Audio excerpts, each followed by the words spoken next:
question I was waiting for at the CBC debate for Sydney Glace Bay was, what do the candidates see as the future of the CBC? And it should have been asked, and you want to know why?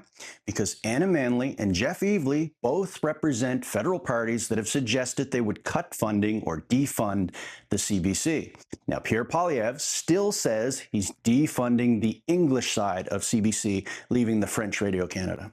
Now, he makes no bones about saying he'll do it. I keep getting asked, do you really think he's going to do it? And I say, yes, I am going to do it. Okay, then tell us. How quick? Very quick. So very quick. That does. Anna Manley and Jeff Evely, the right and farther right candidates, should have never left that stage without having to answer that question. But here's the thing. For the Conservative Party who doesn't like the CBC, they're definitely being treated fairly.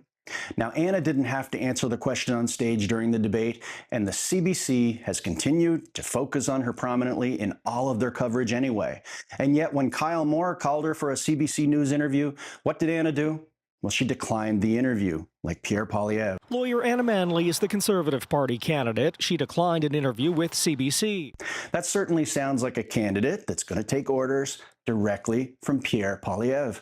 And that's all I've seen so far. The whole debate was just his platform coming from Anna, nothing suggesting real local concern. Now, Anna has been treated well by the local CBC representatives. There's no mistaking that whatsoever. In fact, Information Morning's Steve Sutherland, the host of the recent debate, has invited her on at least 2 occasions as an issue panel participant on the radio.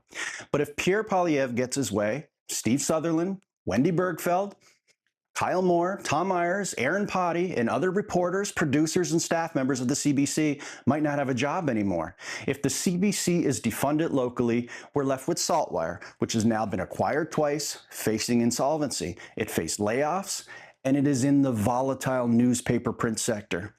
They have some good local reporters, but the industry as a whole is in jeopardy. And that's even more reason why we need a national media that is stable for us. In fact, Kyle Moore, Tom Myers, and Aaron Potty all experienced layoffs in the past with former employers, whether it be the Herald or CTV. But they made their way to the CBC, and it's for that reason and that reason alone that Cape Breton didn't lose them. Now, I reached out to Erin recently in regards to her burying my name at the end of her coverage of the Sydney Glace Bay debate, and she didn't get back to me by my publication time. But her article did showcase Anna Manley, who as a loyal member of Pierre Poilievre's team must want to cancel the very local media organization that is rewarding her with so much coverage, even when she picks and chooses when she'll appear for interviews. Listen, I appreciate the CBC for giving me an audience of more than 11,000 viewers in that debate, and they should too. So should Anna, so thank you. But at the end of the day, what conservatives really have a problem with, Pierre Poilievre conservatives, is maybe the reason the CBC leans left is because most of the country is at least center-left in their general political leanings. We're Canada. We like to take care of one another, whether we're staying warm with an oil furnace or solar electric heat pumps. Do you know what kind of media Pierre Poilievre doesn't mind?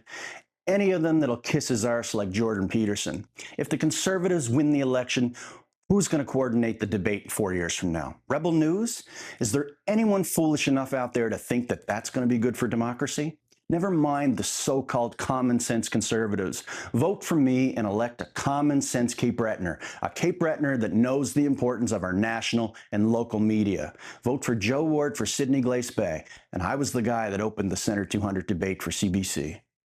But unlike other party leaders, he only takes 4 questions with no follow-ups, and party staff decide which reporters get to ask. Is that why you're not getting a security clearance? That boiled over in Sault Ste. Marie, Ontario, when a reporter not handpicked by the party tried to ask a question. Sorry, there's just a protester here. Go ahead. It's a reporter trying to ask you a legitimate question.